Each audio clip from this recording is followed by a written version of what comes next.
Hold up, guys. I don't know why I still had the banner up here. Oops. Well, uh, welcome, Atlanta United family, to another episode of Resurge the Spike ATL here with James and Tommy.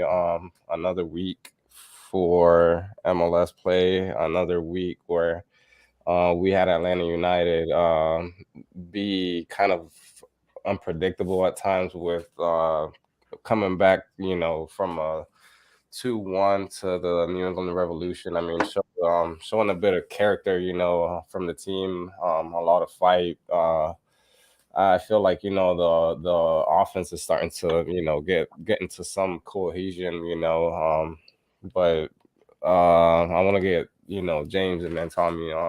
James, I want to get your thoughts. I'm pretty sure you were at the game, right? Yeah, I was. It was interesting. My three main takeaways from this one were Bobby Shuttleworth is obviously a question mark, and I want to hear what you guys have to say about Aruju on the left side in that first half. A little number, 0 for 5 successful crosses for Aruju in that game. Obviously, the left crosses didn't work out, and Alan Franco with another mistake, but he played all right, barring that chance. But yeah, it was a decent performance. It's a team on a cold streak so far this season, but they obviously have the potential. So we like battling back, but we just came up short of getting 3. But we move. Shuttleworth, yeah, I don't know. I don't know about him. I don't know if we have a goaltender that's going to be fantastic. I know people are calling for Rockos to play, but he hasn't played. Like he didn't play at his other team, so like he's going to be cold. Like I expect him to play that worthless cup game, the American Family Insurance game. Like I probably expect him to play there. And then I think during the break, their international break, I think the twos play, so I expect him to probably play there. Maybe see what he has, at least to know what we have with him. But I had a question for you, and that is, there's a lot of shit talking going about the crowd and how the crowd was quiet. So I think that was the biggest thing on social media that I wanted to shoot everybody about. So, well, the crowd sounded fine it sounded normal, and it was on Fox, right? Yeah, it was on Fox. And, ESPN. Was it? Oh, or ABC? Or no, ESPN. Fox. ESPN. Yeah. Okay, so it was on ESPN. I don't know. I don't think ESPN ever does a great job at making the fans, but it seemed loud at times. So what are your thoughts? It was bang average. I mean, the seats were empty. This was the emptiest game of the season so far, in my opinion. We packed it out for Chicago when I didn't really think it was. But the top of the supporters section was empty completely, like 10 rows maybe. And it wasn't, I mean, it's just a little bit quieter, but I mean, what do you expect? It's just the same thing. We get loud during a chance, the certain chance or whatever. But I mean, I don't know. People were doing the wave in the top sections, and I was picking them up more than the supporter section. But that's because the stadium is poorly designed in the sound. So when you're on the other side, you can't really hear it well. You can only hear it like certain parts of the game. So, but yeah, it was a poor showing. But I mean, I really expected it. The Sunday games are terrible, and we have more and more this year. Well, 1:00 Sunday games, I think, are probably maybe what hurts a little bit more. Yeah, it's just really early. You get a lot less drinking in before the game, right? yeah. But it didn't look completely empty on TV. I thought it looked pretty full, at least at times. But there were late arrivals as usual. But I think that's just normal for the Bens with the Falcons. Well, if people actually show up for Falcons games anymore. But I mean, I thought it looked fine on TV. So I was kind of interested on your take on that. Yeah. Yeah, the ones that seem to be more concerned about that, man, were the Nashville fans for some reason, man. Like they were just trash talking like nonstop about it. Like, dude, we could fit like your entire fan base in the Mercedes Benz, and we'll still have like 40,000 like seats empty. So I mean, I don't know why attendance is so big for them. Attendance has been big for them for everything, especially like in hockey when they were in the conference finals years ago with a team in Anaheim, my team. And all they talked about was because in LA, like starting a game at 7:00 is 4:00 there. So like California traffic, like nobody would show up for the first period. That's all they talked about. Carrie Underwood talked about it. Like that's what I mean. I hate Nashville so much. Well, We'll talk about. I didn't mind it because the 30-minute commute that I usually have it was cut down a lot, so I didn't mind it. But it's better Sunday at 3 and 1 than Wednesday, so I'll take Well, it. I mean, we should expect, better showing, better attendance, for the next two games. We have two games that are Saturday around 7. So, I mean, and then we have the international break, I believe. So, I mean, I feel we should be good on that part. I mean, there has been, kind of a slowdown of people like coming in. I mean, I don't know if it has to do with the recent results, but I do feel like it's gonna get better eventually as well. But we were talking about Nashville a little while ago. Or I don't know if you were gonna bring up a point about Alan Franco before we had it. Yeah, before we get there, I mean the defense it's been the same story all year, right? It's single mistakes. It's like individual mistakes. It's not like terrible as a whole, except I think there was that one corner where like they allowed 2-0 and they scored. Like other than that, like it's always been these individual mistakes. And Alan Franco, I think it was on the first goal, like didn't even try to defend, like just let the guy have all the space in the world, which was absolutely ridiculous. I wonder, and I highly doubt this happens, but if there's an opportunity to move him in this window and maybe get somebody else a defender, I wonder if they make it, because again, like I said this last week, he was their third choice. Like they tried to go through two other guys, right? Like Heinze wanted two other guys, and they ended up getting him. He was a third choice, so, and he's a Heinze guy, so I don't think that they're tied to him. So I wouldn't be shocked. And Alex Dijon is our best defender, and honestly, like out of all of it, I mean, he's even like with Miles, like Dijon gets up there, right, to defend. Like he white boy can jump. White boy can jump like 100%, and he's definitely done a good job. But like, I wonder if we start prepping. Maybe this is with the U22 spot. If you get that defender to be Miles's partner next year. I mean, I don't know. I would like to see that maybe Franco doesn't move now, but maybe he moves in the winter, and then they take this U22 spot, and whoever that guy is, well, him and Dijon will take it until Miles comes back next year. Yeah, I agree, but Franco's mistakes, they're obviously bad, but it's just getting caught out on the break that's been a real struggle for us this year, and especially when you have Arujo on the left side and Brooks Lennon is basically the right winger and right back at the same time. We get caught out so easily, and everyone's pushed out. Ibarra's pushed to play right back. Franco's pushed more in, and we just get opened up really easily. And it's just the individual mistakes. Like you said, again, I don't know the last time a goal was scored where it was good play from the other team. It was just us with the lack of everything. And what about that second goal? I mean, Alan Franco was also like, basically the one that I'm not sure who scored the second goal, but made the same guy scored both.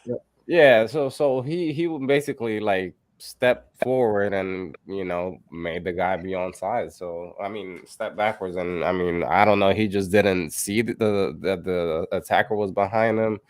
I don't know, like his mistakes seem simple, but like they're costing a lot. I mean, you're having goals in the back of the net basically every time that he makes a mistake. So yeah, Buxa is the player, yeah. So I don't really know, man. If they're gonna move on from him like this next transfer window, it would be good if they would. Given the fact that I mean he's also making a lot of money, which that's another subject we're gonna get into in a little while. Yeah. I mean, I don't honestly, know. I don't think it's that bad of a situation. I mean, he's filled the role. I mean, good enough. He's gonna have a bad game eventually, and then the wheels can explode. Yeah. It will. I mean, eventually it will happen. I mean, to where we're just gonna get caught, either flat-footed, and not basically not in sync, and that's another thing that I feel like plays a role as well. Like, I mean, there hasn't been many games where Alan Franco and DeJong have been, both starters until recently. So without a doubt, I feel like that chemistry has to play a role as well. Like that, I don't know if the language barrier is another thing that plays a fact as well. I don't know if either one of them, like is able to speak the other language fluently or at least comprehend them. But I don't know. Yeah, he does not speak. He only speaks English. I think someone said that. Something I was listening to. He only speaks English, so it's gotta be. No, no, he doesn't speak English. I mean, he speaks English, but he doesn't speak Spanish. From my understanding, so that's no bueno. I know that much. But I was gonna say the last thing is like I've been hearing people saying, "Oh, the attack's great. The attack's great." The attack hasn't changed at all, and like I'm so tired of like hearing that like all of a sudden like these past couple of games are good. The team has been good for a month now, a little over a month. It's just they weren't finishing. Like that's the only thing that's changed. There were more shots and there were more shot attempts, and there were a lot more like runs into the box, which is what you want to see. I think that's going to be what the opponent allows you to do sometimes. But I mean, the world was blowing up like a month ago when we lost against Miami and we drew against Cincinnati. Like we're playing the same pretty much. Like we're still making those single mistakes that we're having, but we're attacking. We're getting shots. We're getting decent shots. Just we're scoring now, and we're scoring bangers. Like these goals have been amazing. Best player in the world. There we go. Fair enough. Yeah. I mean, you could really see. I mean, Almada is definitely, like just the quality that he has on the ball, the like how he's able to pick out a pass. That second goal that he had that through ball to Araujo. I mean, that was clean, man. I mean, the fact that he's able to pull that off. I mean, knowing that the guy's gonna make the run is one thing, but actually having the quality to pull it off, I mean, that's different, and you could see that with him. Even the first goal as well. I mean, I don't know. I think he said that Moreno was the one that shouted at him that he was basically alone, and he just let it rip from there. I mean, the guy has quality. I mean, him and Araujo and Moreno. If they are able to manipulate like the little spaces, or make those runs to where they're, there you go. There we go. I'll rock it like this the rest of the show. They make those runs, and man, they're gonna be cracking those defense, left and right. I mean, there's just no. I mean, we just got to clean up those individual errors, but. I mean, we have a whole week of preparation, going into Nashville. They played a midweek game against Montreal yesterday, and they basically had their starting 11 for the majority of the game. So we're winning. Nope, I'm not waiting till the end to do predictions. We win 3-1. We win. Damn, that's what happens. 4-1. I'm not waiting till the end. This team, Nashville, played a close game. They had to play their guys most of it. We're ready. We're prepped. We've had a full week. We're winning. We're winning 3-1.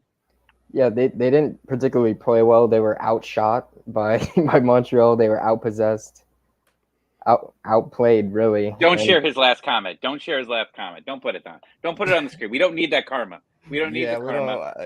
That's bad. Keep that on there. I'm the negative one, and we're winning 3-1. Yeah, no, I definitely feel like it's I don't know. We're gonna be that team, man.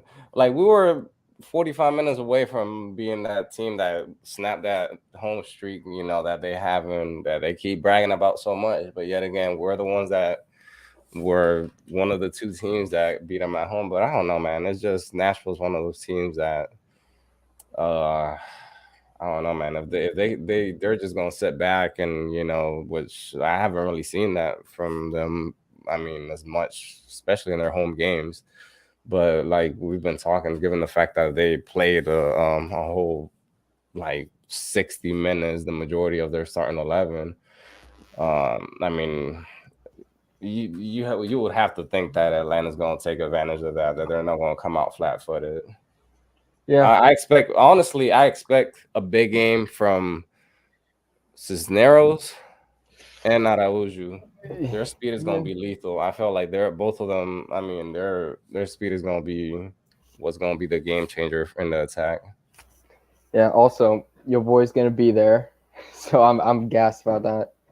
Taking the ride up on Saturday, so it'll be good. But we should talk about Cisneros because last time we played Nashville, he didn't do much, and he didn't really do much last game. I feel like the runs aren't there, and if he's ready and if he has a big game, I think that's the crucial point. Like if he's the guy that shows up like he did against Chicago, we're really unstoppable. But he has lacked the past week, and I'm starting to think that it's just he's just not that great. But we have time, and he's got to show up before Joseph comes back in June. So Speaking of Joseph, Yeah, that's another subject that that just came out today. I mean that he's now in the questionable official. let's injury. go. He's back. I mean, yes. yeah, I mean that's big, man. Given the fact that today is also his birthday, I mean he's I don't know, his presence just alone in the field is a different attitude changer for the team. He could definitely be that guy that we've kind of been missing with the fact that obviously he's been gone. Brad Guzan has been gone. Miles has been gone. So, I mean, it's crazy, man. We just need like that one guy that, with that attitude, with that winning mentality. I mean, I'm not saying these guys aren't hungry for winning, but I mean, you like a guy like Joseph that's, gonna pick you up in times where, for instance, you're down 2-1 like we were last week. So Go to the last comment there, please, because I think that this is the last one. Yeah, last comment here. I disagree here. I don't think I think that they're saying he's questionable, and that's fine that they say that. But I don't even know if he travels. To be honest with you, Yeah. I don't think we're even close to a situation where we see Joseph Martinez. If we see Joseph before the international break, it might be coming in late against Columbus next week, which is the last game before the window. But I don't even think that we see that. I think Pineda's just talking it up that he's healthy and he's got back to practice sooner than normal, sooner than what they expected. And I think that we all expected because I think the 8-week window was exactly this Columbus game coming up. So just him practicing is significant and practicing with the team. And I don't think that's rushing it. If they play him this week, then I will agree that they're rushing it.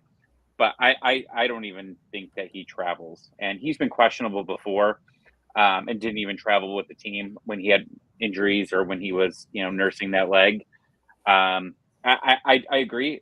If he's even on the bench, I mean, if he's on the bench and he doesn't even have an opportunity to play, because I know we had kind of a short bench because of all our injuries, that's fine. If he travels, I mean, it's not the end of the world.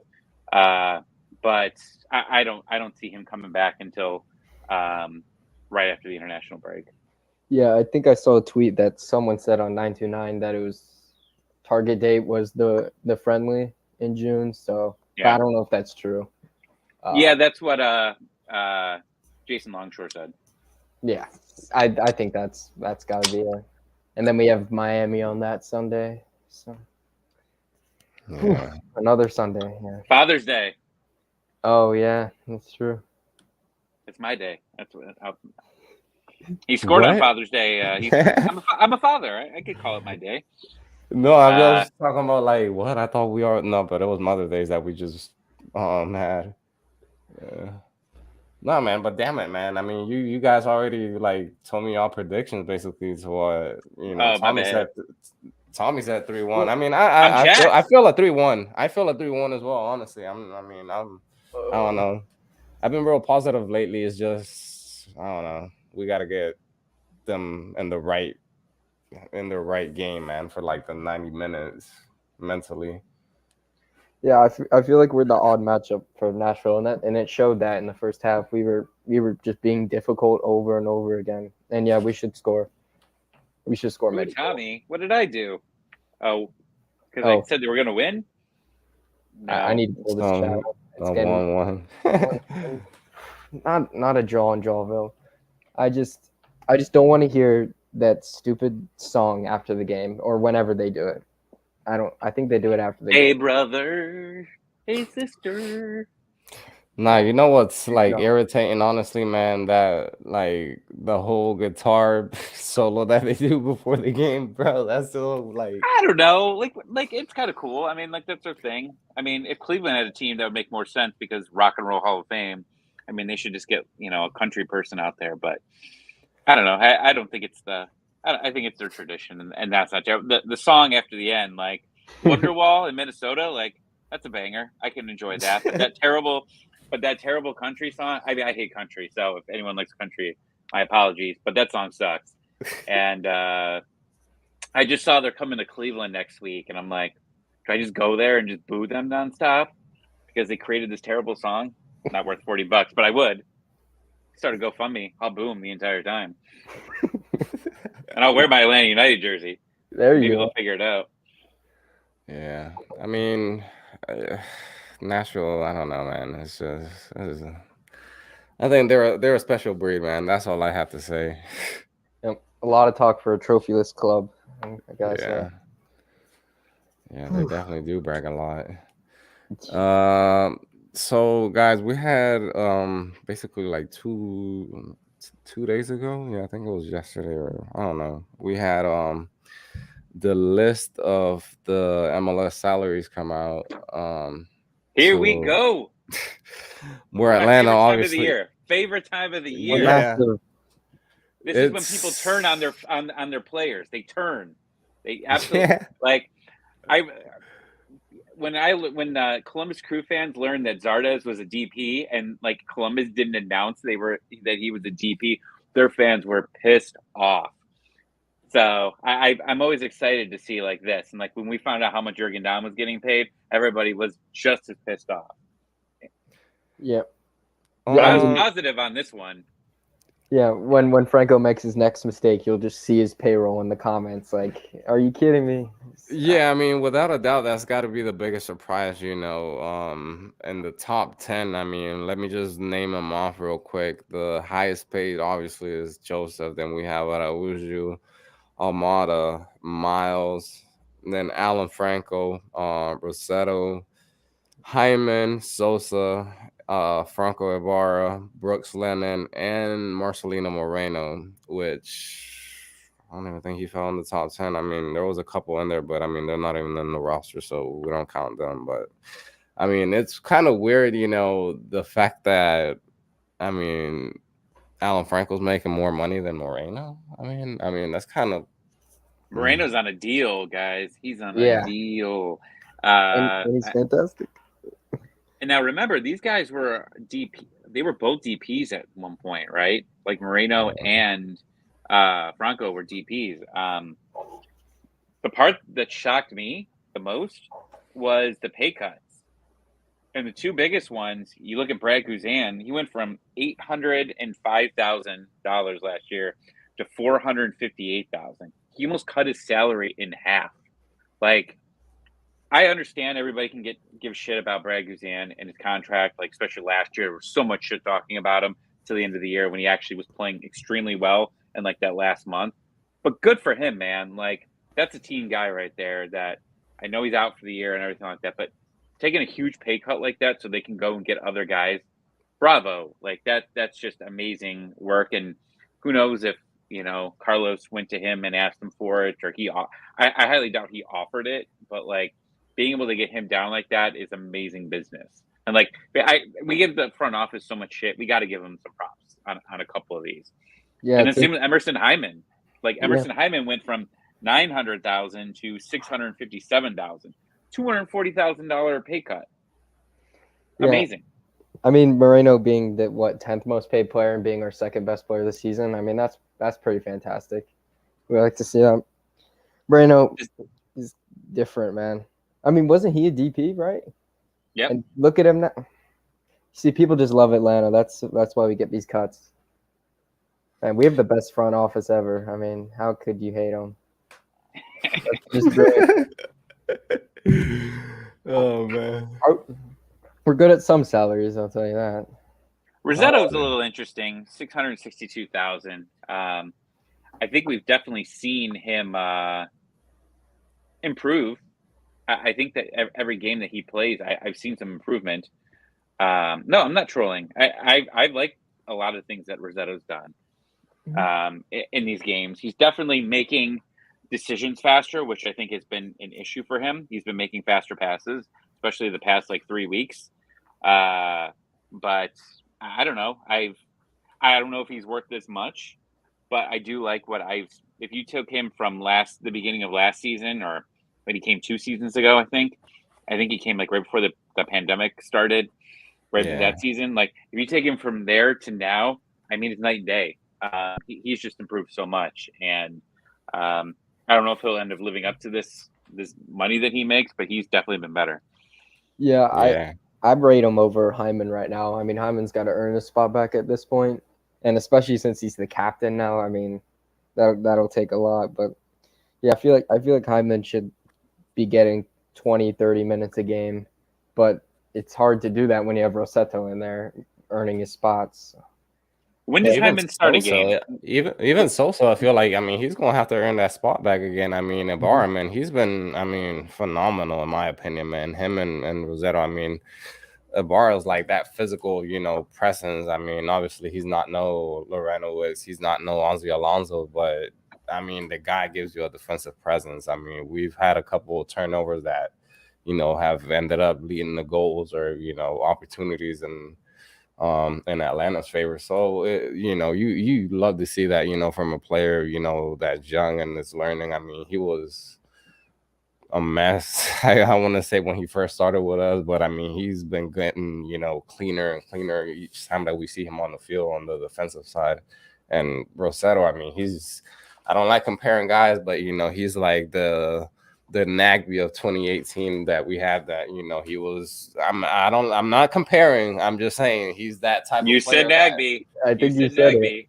No, I mean, but I'm saying, I mean, I'm not comparing. Not I'm not comparing, but I mean, it's just that same kind of role, that to, give you that pressure or that relief from pressure, that when you're getting pressed. And I mean, like I said, I mean, Sosa and Hyman, I mean, they're going to have to work for that spot back. Yeah. Definitely does.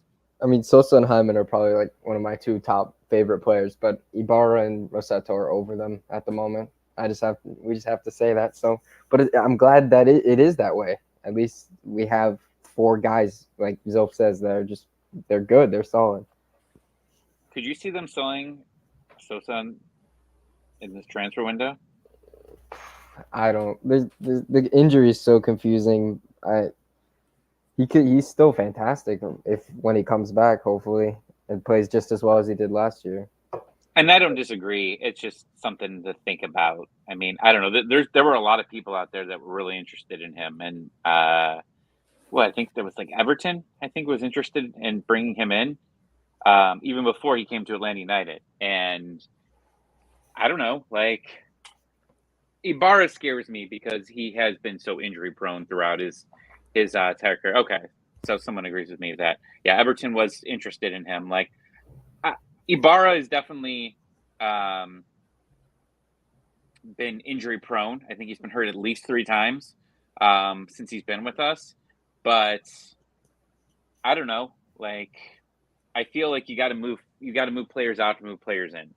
And I mean, we do have that extra spot because Moreni was moved, so we already know we have that. And then long as the Eric Lopez, that's going to anger somebody in the chat, but Eric Lopez loan continues, or they buy, they officially buy, then we have the U22 spot. And more as I start thinking, if Joseph's okay, that probably stops the Hoppy talks, right? Like, I mean, that's what we'd like to find out. Where do we have to take a center back? We have to, like, absolutely. But then the other spot, I would definitely take a natural winger. Like, we don't really have a lot of natural guys at the wing. I mean, Aruju was over there, and Aruju, as you said earlier, He was not very good over there. So it's definitely going to this transfer window is big, and I don't know what's changed in the past week and a half with me, but I've definitely starting to feel like we can make this work 100%. Yes, and I agree. A U22 center back, it could be there if you could find the right guy for it. I think this season can be salvageable, and I think that the offense is clicking, and it's kind of been clicking. Like that goal that happened that you said with Aruju, that probably could have happened 3 weeks ago. It's just there would have been no finish with it because these guys aren't used to it. They're used to it now. You could tell Aruju was waiting for that. I think he knew that was probably coming, right? Like these guys didn't know what they were doing. They were all creating their own chances, 3 weeks ago, but they weren't really combining together. They're combining together. So I don't know. I've gone from 6 to midnight on this season, 100%. I think that if that transfer window works well, if they work it correctly, I think this team can get right back into it. And we're only a few points out of first of this conference, so it's not like this season. It's not like last year when we were at this point where Heinz was practically 1 foot out the door. Nobody was drinking water. Hyman was hurt. Hyman was out for the season. Like our hopes were nothing at this point last year, right? And now we're getting stuff together. We're scoring a ton of goals. Like this is workable. And despite all these injuries, if they do this right and they could maybe get a deal or two, maybe some veterans, maybe a veteran to come in to replace one of these spots, maybe on the cheap, I think they could do a lot of damage in the window. Yeah. I feel like a winger is imperative. It has to happen, as well as a center back. And what Josh said about Arujo up top. I mean, I feel like at this point, the only place I would put Arujo is right wing. So White wing. White wing. I mean, but Lennon's been pretty good in that role, but obviously Arujo thrives at that right wing position. But yeah, I don't know. It's so confusing because in games we're just without that guy. But yeah, we're gonna sign the winger, and then just keep Arujo on the right, man. I don't want to see him on the left anymore. And yeah, this window's huge, and we're bringing that winger in. I would like, but Wiley's coming back too. So there's so many questions about the wing spot. And I mean, you could come back after the window, after the I'm sorry, not the window, the international break, and I think the game's at home against Miami, and you could have pretty much everybody at full strength, right? Like you can have Joseph, and you can have Wiley back, and you can have the whole team. I mean, there's nobody else that I'm thinking of. I mean, Campbell did he come in late? I don't even remember if Campbell made an appearance. He has recently. I remember. I think he did play. Oh, he played in Nashville. Yeah, he did come in against Nashville. Mm-hmm. So I mean, he's back as well. But like, I think that you take these. I know we got 2 weeks left, but after those 2 weeks, like you've really got a chance to really just get rested. And if Joseph's coming back, get ready for it and get everybody in sync together. That you can have a real great first game right after that break. Yeah. So to sign Messi, I would not offer Messi 35% of my club. I mean, when I saw that, that can't be real. That can't be real. 35%. That's I mean, hundreds of mils. It's crazy, man. I don't think that. I don't know. I don't even think that will contemplate his mind to even own a club. Like, I don't know. He comes to MLS 100%. Like, I think that he's definitely coming to MLS, and I think that's a scary thing for all of MLS, 100%. What is the counter move by some team? Like, is it the LA teams? Is it Atlanta? Maybe if Joseph doesn't work out, do they go out and try to get someone else? Like, do they try to get Ronaldo? Like, I mean, it's just all talk, but like, somebody's going to make a counter move 100%, and they're going to go beg for somebody else. If you have a world star, basically. I mean, like Messi, Ronaldo, Neymar, those names. Luis Suarez. Look, man, I see Neymar being one of those players that he's gonna be here without a doubt in MLS, man. Him, Griezmann, David Alaba, uh, possibly possibly Luis Suarez. I mean, there was some talk about him coming after he left Atletico Madrid, but he's apparently trying to stay in Europe still. But I don't know. I don't think Atlanta will do something like that, man. Like bring in a big name like that. I would like it. You know, it would give, you know, like more international like media attention. Um, More than what I we mean, there's already already get. talks of Cellini coming over here.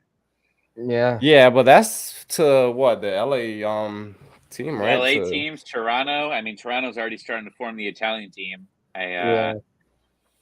Um, I don't know. It's interesting, but I think we talked about this last week. Like, when does Atlanta United finally break their own rules here and eventually just go out and get somebody that is?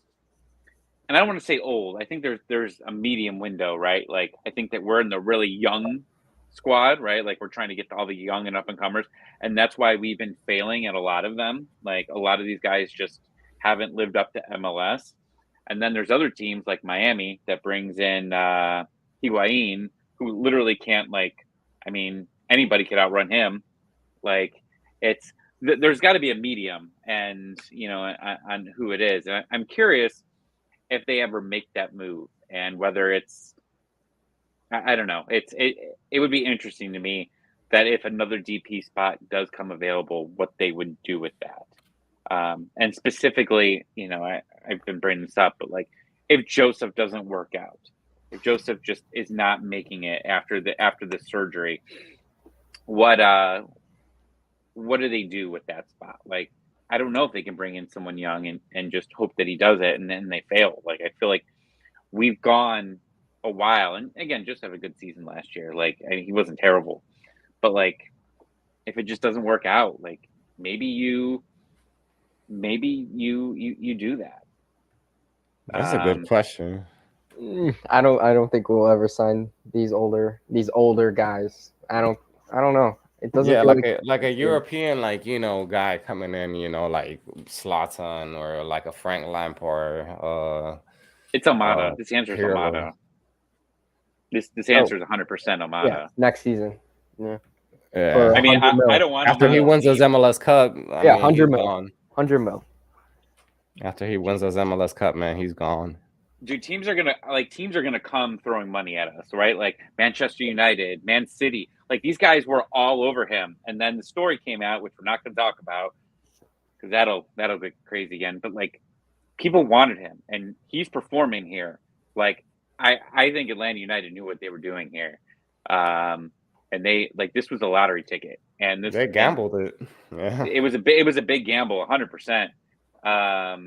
But like, teams are gonna come knocking for him, 100%. The question is will he stay for one more year, or is he going to be out? And I hope he stays for an extra year, 100%. And maybe he'll allow that, since we gave him a shot when I think a lot of teams maybe didn't want to, and a lot of teams backed off. Yeah, I mean, anybody that leaves MLS could be a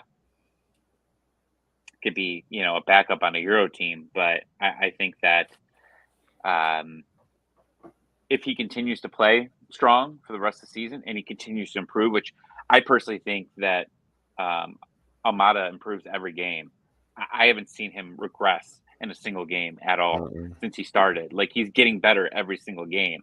Like, teams are going to start coming for him, and that's going to be interesting to see what they do with him. And it's really on him, because, I mean, unfortunately, the talks was he didn't want to come to MLS, right? Like, that was like the big thing. He did not want to come to MLS, and his history forced him here. And like, he's staying out of trouble.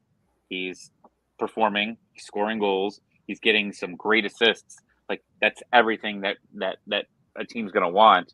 The question is what team's going to take him and how much are they going to offer?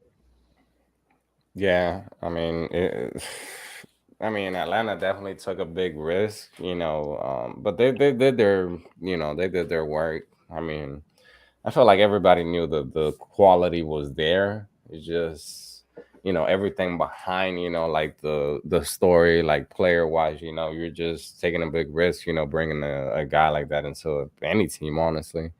It's the biggest risk you've seen in a long time. Like, I mean, this is like this, and we kind of laughed about it a little bit, not laugh, but like just how people were like refusing to listen to when actually facts came out about him, right? Like, it completely tore the fan base apart, right? Like, there was about a good like month and a half where it was absolutely insane, and then like actual facts came coming out, and people still didn't want to listen to the facts, and then it kind of just disappeared, and then it went away. And like that's usually what happens with sports players. Like in Cleveland here, they just signed Deshaun Watson, and that guy's got he's got 22 masseuses going after him, right? And like now half the Cleveland fans are fighting for him, saying, "Oh, he's fine. He didn't do any of that." Like, that's usually what happens in sports, but like, I mean, there were actual facts that came out about it, and Atlanta did that, and hopefully Atlanta now cashes in on that eventually, whether it's this year or next year. They should be making bank off of this move, and that's what you want to see. Like, if he's a 1-year guy, but I think they signed him to like a 3 or 4 year contract, from my understanding. Like, they're gonna make a shitload of money off of Amada, whether it's this year or next year, 100%. It'll be our biggest transfer. I think it's going to be a bigger transfer fee than Almiron. Yeah. Oh yeah, and if he plays next year too, he's probably the second best Atlanta United player of all time as well. If he plays next season, I mean, no doubt. Going to over who? Oh, wait, over who though? Who's number one? Well, Joseph, he'll never be replaced. Yeah, I mean, you're already replacing him over Almiron. If he keeps playing like this, but we got to win it. No, we have to win it though to pass Almiron. I feel. Oh man, I'm not ready to pass him over Almiron yet. But I mean, look at this kid, dude. Are you kidding me? Yeah. You got to sit and think. I mean, because just like Almiron, he's probably gonna win that Newcomer of the Year award, and then he's on to the second year. I mean, very similar story, but.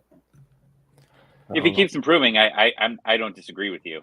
I'm just not ready to pass him on the Almiron list. Like I think that he's probably 3 right now, 3 or 4, but probably 3. But I mean, he's got to continue doing it, and this short window is there. But like, just so enjoyable watching him play. Like, Pity Martinez was just so damn frustrating. Like, always on the ground crying, always on the ground. Barco. Just random talk, just random story. So I'm at Open Cup, Columbus versus Atlanta, and Pity goes down. I'm literally front row, right behind the bench, and he goes down, and Frank's looking at him, and he's just whining to the ref because he got taken out, and I just start yelling, "Get the fuck up!" And he looks over at me, and I'm just screaming, and my wife leans over, she goes, "You pissed him off." He like gave me a look. And then later I moved to the other side of the field when they switched sides because literally nobody was there. After they won that game, I didn't follow him. I followed the other side because I wanted to go by the goal. That dude gave me a look where I was like, wow, oh, man. He gave me what Moreno's girlfriend would have given Doug Robertson love.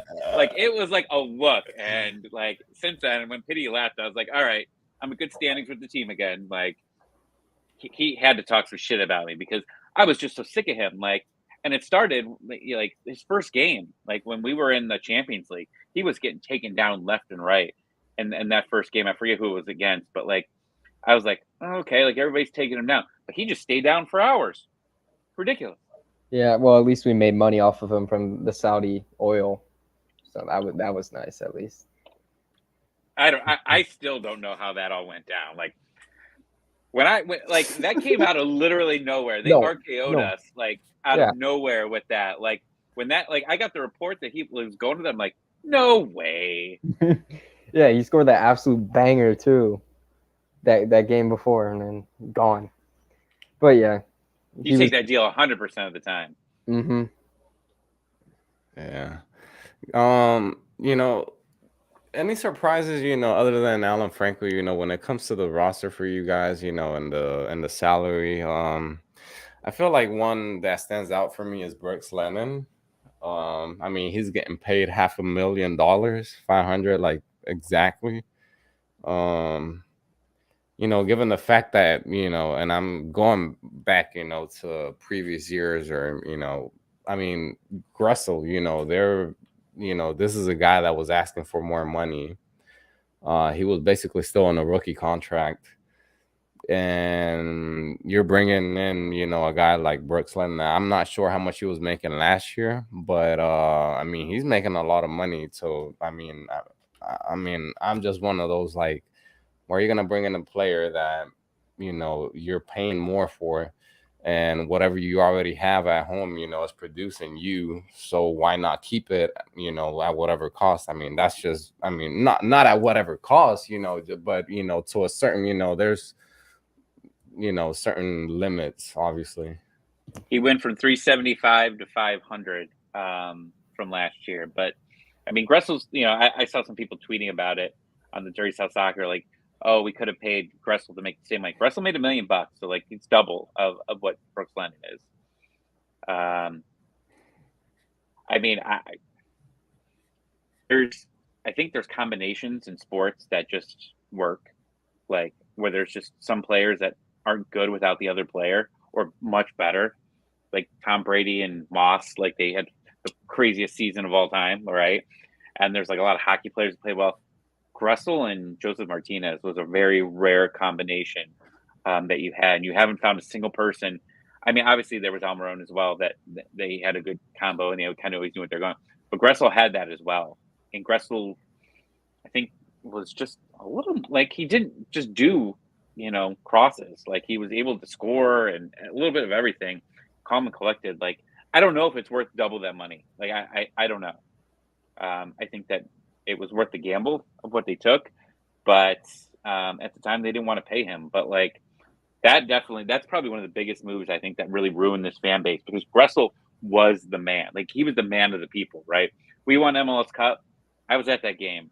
What did he do? He took that trophy and went right over to the supporters section and just put it up there. Like that was his thing. He had something that was with the fans, and he had something with Joseph that I don't think anyone's ever going to have again.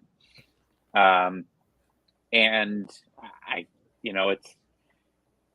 I like Brooks, and I think that his stats and all I want to call them inflated stats, because like these chances created thing just doesn't do it for me at all. Like, yeah, he gets chances and he creates chances, but I don't understand what a chance is anymore, because like the one person, like what crosses 4 for 28 crosses, like I don't know. His mind isn't fast enough. He's very durable, I could say that, and he's got great cardio, but I would still take Gressel. I would think that maybe they could have figured something out that maybe would have been less than $1 million for him if it would have got him staying with Gressel or got him staying with Joseph. Because I think we're learning that both these guys have hurt themselves by not playing with each other.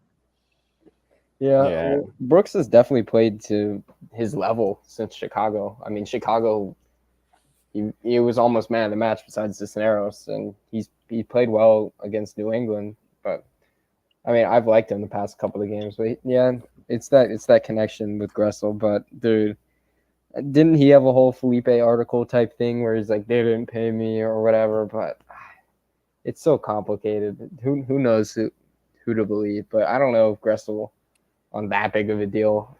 Ugh, I couldn't choose a 1 million Gressel or 500K Brooks Lennon. I don't know. It's tough. Yeah, going to the comment that Josh says over here, and fairness to Brooks Lennon, we don't have a target man like we used to. Even Joseph is not as aggressive now in the box. Yeah, I mean, the crossing, I mean, I don't know, is if you don't have a healthy guy, a guy that's going to make constant runs, that is going to be, just a hassle for the center backs. I mean, it's going to be a problem, if you're just basically basing off your game off the crosses. I mean, we've seen a little bit better combinations through the middle, so that actually ends up being like how the offense ends up, finding spaces or, those quick runs. But I feel like, I don't know, man, with Brooks Lennon, I mean, I don't know, man. It's just really tough to say, whether he's worth it or I mean, I don't know, man. I feel like if by the end of the season we just keep on seeing the same like systematic thing, over and over. I mean, I don't know, man. It's just gonna be hard for me to, or I mean, even a lot of people, I mean, already see that. I mean, Brooks Lennon, I mean, is just so repetitive when it comes to like his way of play. Put Josh's comment up there if you don't mind. The Felipe one. Sure. I will say this. Like, I think every fan base has those at home writers, right? Like they're beat writers that honestly, like with Felipe and even Doug at times, they keep the team honest.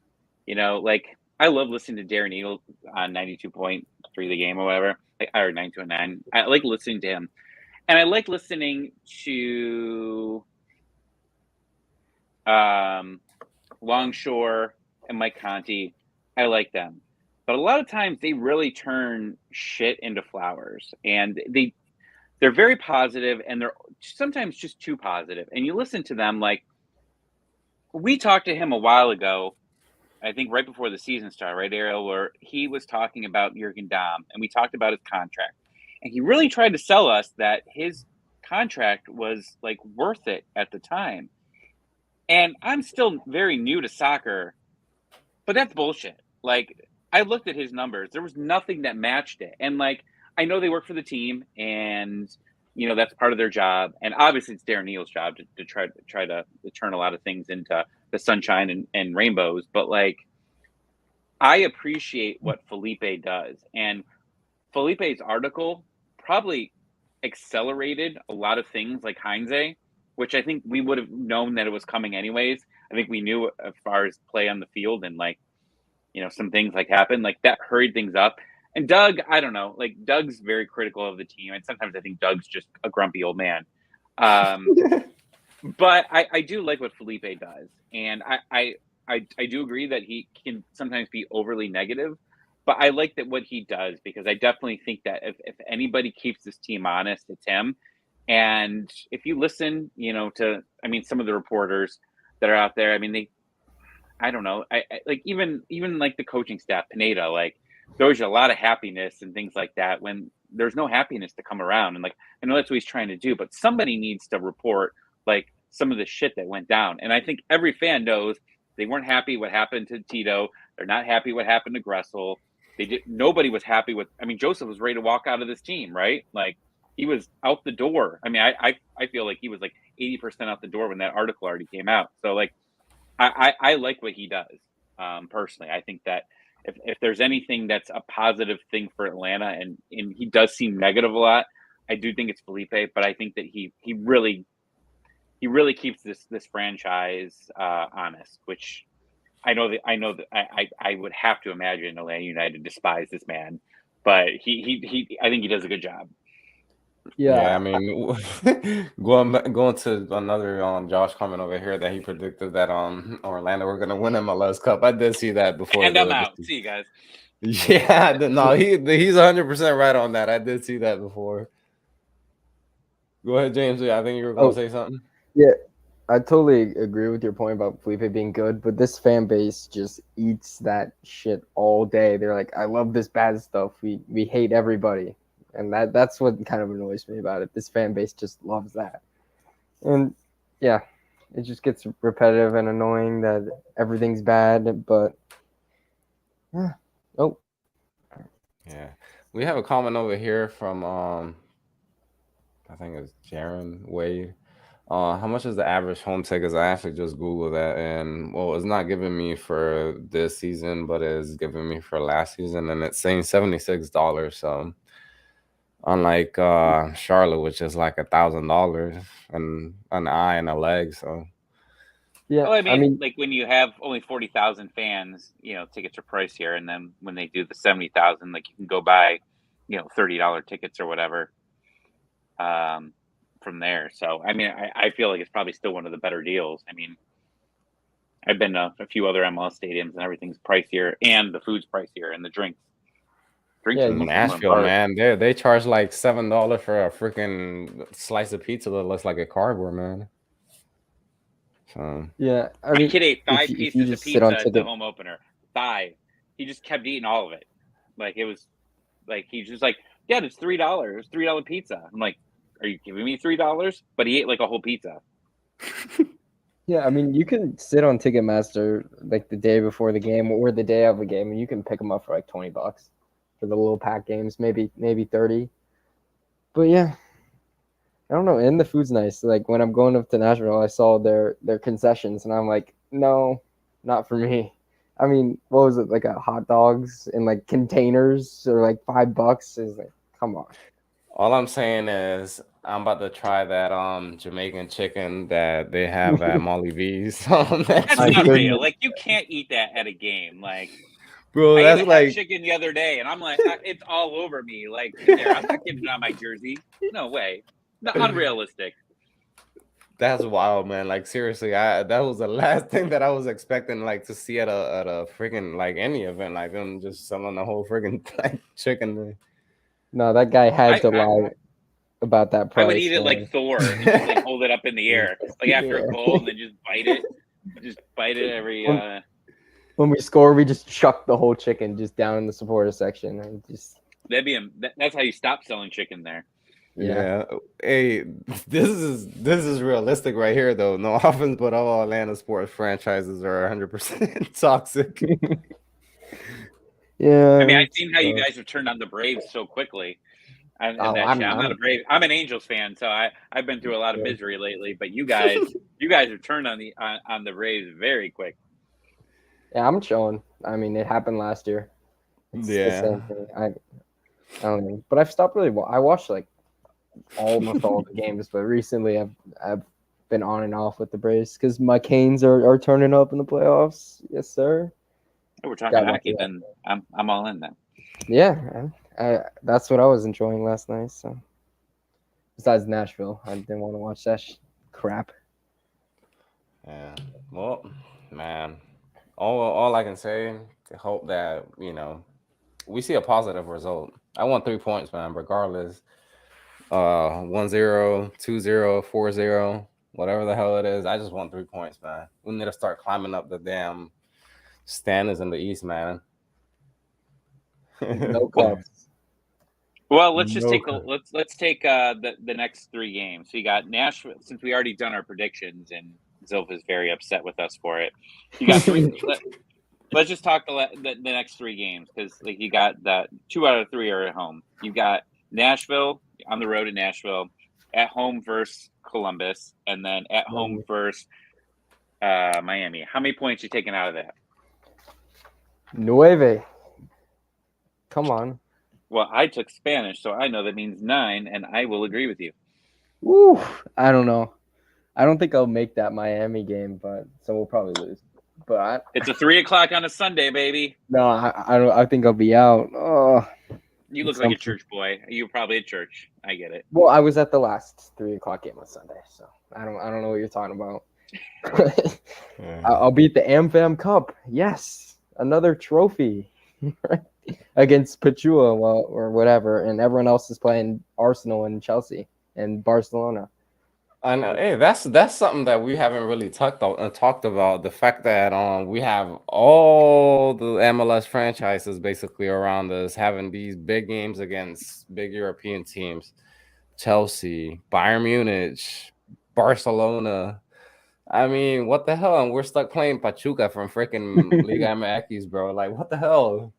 Yeah, give me tickets to the game in Bavidad, the Chivas Club America. Yeah, honestly, that's all. I'd times rather see that, over. honestly. Yeah. But it's, I don't know, man. I don't know if it's, we're getting to a subject that I don't want to get to, damn turf. But the fact that, we don't like host big games like this, kind of, I don't know. I'm not going to say it's concerning, but I mean, you're hoping, for Atlanta to win that World Cup bid to where, they host a couple of games here in Atlanta. So why not start exposing that, from now, Yeah, I don't hopefully know. I don't. we should win Tottenham their first trophy in that cup next year. We should do that. Yeah. That would be fun. But I don't know. It's a waste of money because it's for season ticket holders. It's the 18th game or whatever, and it's that. It's like, I mean, I'll probably show up maybe, but it's not gonna be great. But it will probably be Joseph's return, which will be nice, and we get to see RRN hopefully. So, I mean, there's some positives to that game. I think it's more helpful than hurtful until something happens. Yeah. So we have Jaren asking that well saying that she's an extremely casual football fan and just how much does Miles Robinson impact the team when not injured? When Can barely put into words. He's that guy. he's a rock. I definitely think that he's a guy that keeps the team centered. And obviously, I mean, they put him as the captain, and that lasted a whole game and a half. But I think that he's obviously very important to the squad, and I think that this injury now just extends his stay here in Atlanta, which might not be the worst thing. And I mean, I think everybody was nervous that if he would have gotten sold in the winter, he might be sitting on a bench somewhere. So he was getting more time here, and we just saw Walker Zimmerman basically become a lifetime MLS player this season with that contract extension, right? So I think that Robinson still definitely has a want to leave MLS at some point, but who knows? This might this could make him an MLS lifer, which isn't the worst thing in the world. No. Yeah, I mean, it definitely did. It's gonna change the trajectory, obviously, of his career. I mean, the fact that he was already the starting center back for the U.S. men's national team and pretty much was gonna be the starting in the World Cup. I mean, it's a huge hit. He's young enough. Personally, Cam Akers. I mean, look at Cam Akers. He had the same injury, and he came back. I mean, way sooner than everybody. So I don't think it's impossible for him. I mean, he's not gonna make the World Cup. But I think he'll make a full recovery. yeah. Which is which I brought up in the chat the other day. I'm gonna try and get my buddy, who's an orthopedic doctor, deals a lot with feet and foot and leg injuries and things like that. He's gonna try to get on here. I got him doing something for Jersey South Soccer today. I'm gonna try and get him on our show maybe next week or the week after to talk about injuries and talk about how turf isn't a real thing. Some of the things that we've been talking about for a while, but he's definitely got some insight. He does a lot of physical therapy and things like that for the Cleveland Browns. So he'll definitely be good to talk to. Yeah, we'll get some brains in the I stream. definitely sounds like somebody that's got some more knowledge than like 90% of the fan base. Yeah. Well, yeah, I'm gonna listen to see what he did tonight, and then I'll convince him. I already owe him like 3 beers for doing that, so I'll just buy more. I'll give him a 12-pack to come on. Yeah, I was about to tell him we'll send him the 24-pack. Well, I am coming into town the last away game, so if there's a away watch party, you guys want to hang out. I think they're playing. I don't know. I remember who they might be playing Portland that day, but I will be in town for the Falcons Browns game, and it's unfortunately a away game. So if there's an official watch party, let's have some drinks. I'm ready. Yeah. Cool, man. Well, I don't know if you guys want to touch anything before we head out. Anything, MLS wise, Atlanta United wise, what? Or anybody on the chat. I mean, if there's anything else, I know we have Jaron Wade over here talking about Barco's my favorite player, even more than Martinez. Hated to see him go, but I could even see his lows. With Barco, surprisingly, I mean, he's been, I'm not gonna say solid for River Plate, but he's been pretty good. I mean, he's pretty much had or maintained the level that he had here in Atlanta United. So, I mean, he's in a good path. I mean, I don't know what's going to end up happening with him, honestly. I mean, he's still. Yeah, I mean, but. You think that we get somewhat of the same amount, or what do you see with that? I mean, unless he does, gets even better, I just think that you sell him for a decent price and move on from there. You might make a small profit off of him, but you paid a lot for him. You paid a lot. I mean, that was a record transfer at that time, right? And he was not good for 2.5 years ish. So I mean, it definitely took him a while to get into his own. And unfortunately, MLS is, he was the most fouled player while he was here. I think in all of MLS, like his entire start to end span, he was the most fouled player in the league. And he had a hard time recovering from that. And how many knocks that he had that lasted, 7 years. Seemed like forever. Whenever he got hurt, it was like he was week to week, and then he was like out. I mean, Gutman was out week to week, and he came back in 4 days. So I mean, it's something. I heard that comment that Gutman said something in the lines of like, "I told them do whatever you need to do so I could play." I was like, "Oh, for the badge."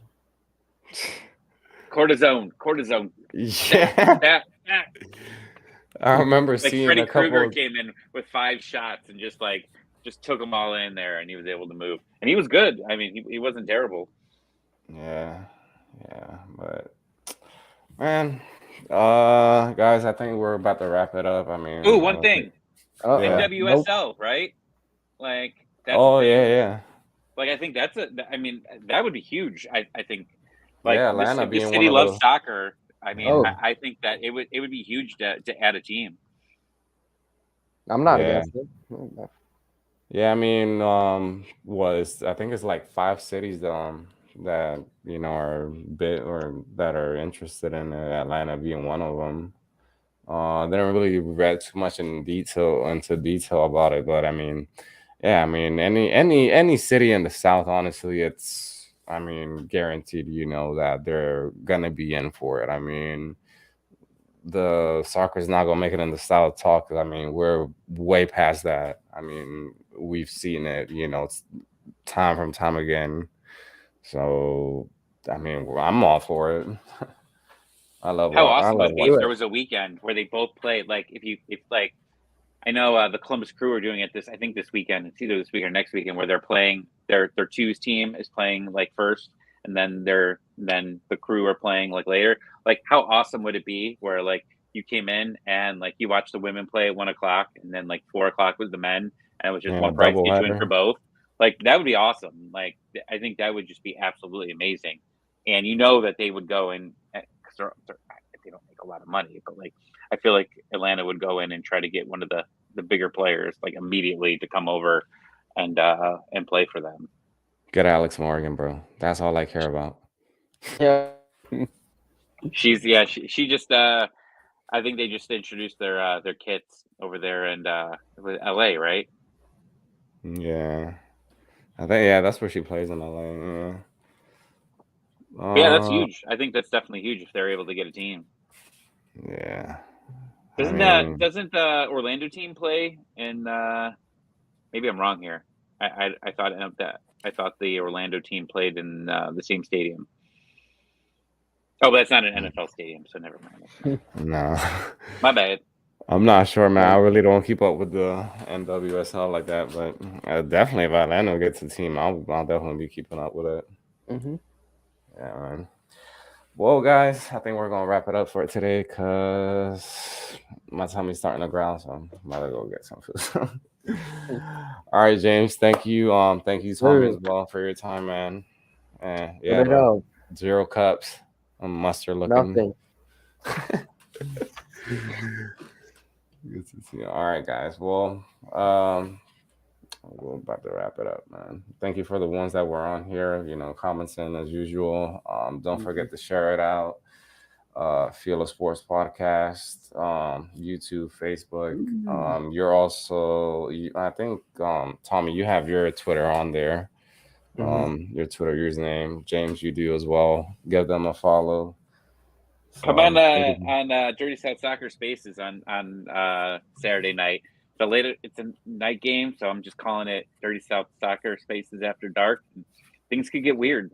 I'm hoping things get weird. Either way, however the game goes, it's rowdy. Saturday nights are always crazy, man. And the thing about space is I might have a shirt on, I might not. You never know. I might Yeah, have well, pants on, and I might not. You never know. I'm going to be at a bar Saturday. watching the game, so if I don't have pants on, I could be in jail, but you never know. All right. I'll leave you with that. Good day. All right, Thank you, man. Tom.